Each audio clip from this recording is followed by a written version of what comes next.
Shalom bien-aimés dans le Seigneur, grande est notre joie de nous retrouver au pied du grand roi pour notre méditation quotidienne. Nous sommes le vendredi 2 mai 2025 et nous vous saluons au nom de notre Seigneur et Sauveur Jésus-Christ. Pour notre méditation de ce jour, nous allons lire un texte dans la lettre de Paul aux Éphésiens. Éphésiens chapitre 3, nous lirons les versets 20 et 21 dans la version Parole de vie 2017. Voici ce que déclarent les Écritures. Dieu agit en nous avec puissance, et quand nous lui demandons quelque chose, il peut faire beaucoup plus. Oui, sa puissance dépasse tout ce qu'on peut imaginer. À lui la gloire, dans l'Église et par Jésus-Christ, dans tous les temps et pour toujours. Amen. Plus que prévu. Plus que prévu, tel est le thème de notre méditation de ce vendredi 2 mai 2025. Bien-aimés dans le Seigneur, tous les besoins et désirs des humains ne sont pas identiques. Cela dépend de plusieurs facteurs comme l'environnement, le lieu, le temps, les circonstances, et ça dépend des personnes. Et lorsque chacun se tourne vers Dieu pour lui faire connaître ses besoins, comme nous le demande Philippiens chapitre 4, 6, qui dit « En toutes choses, faites connaître vos besoins à Dieu », alors chacun présente les besoins qu'il estime réalisables dans son contexte.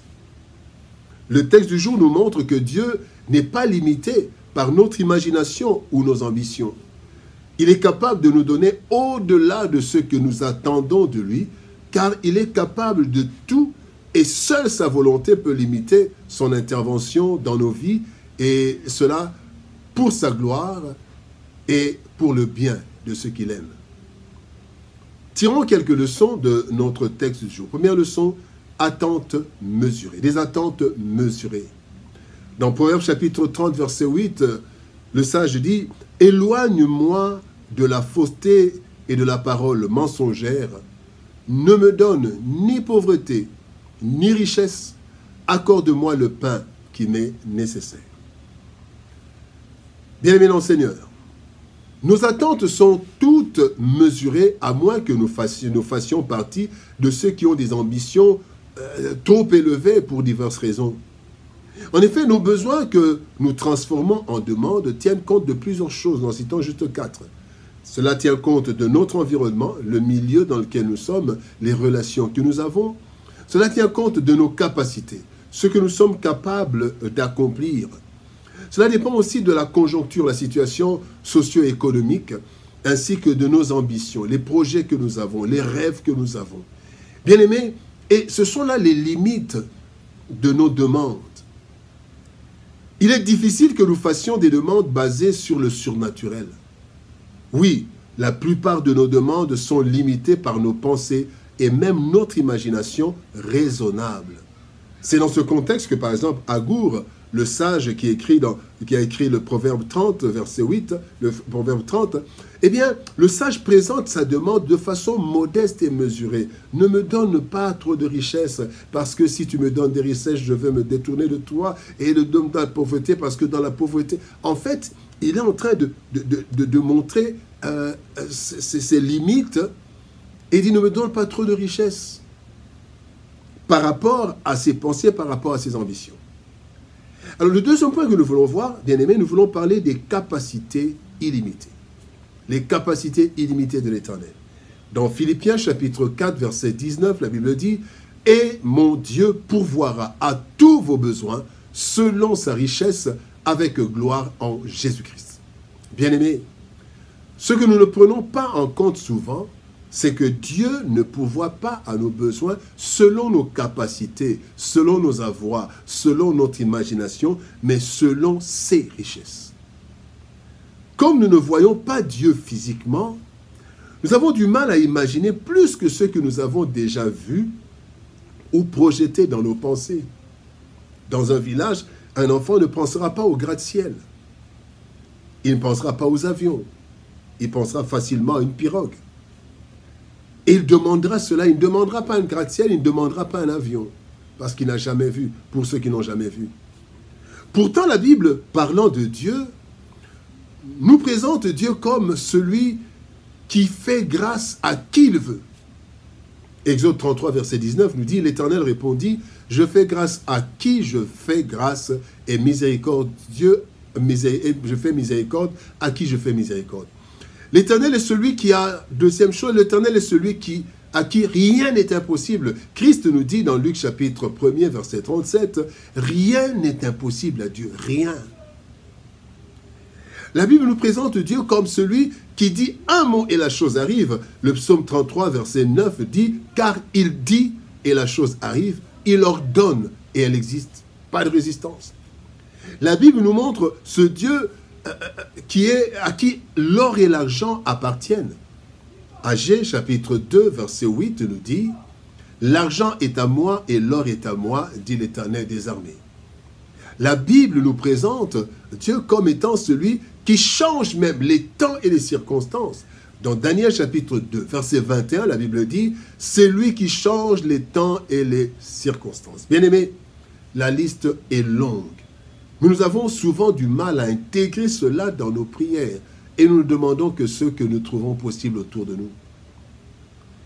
Voici le troisième point, nous voulons parler de au-delà de nos prévisions. 2 Corinthiens chapitre 9 verset 8, la Bible nous dit « Et Dieu peut vous combler de toutes sortes de grâces, afin que, possédant toujours en toutes choses de quoi satisfaire à vos besoins, vous ayez encore en abondance pour tout bonheur. » Bien-aimés, Dieu qui connaît nos vrais besoins ainsi que la mission qu'il nous a confiée, bien-aimés, c'est que nous ne devons pas faire la mission à nos propres frais.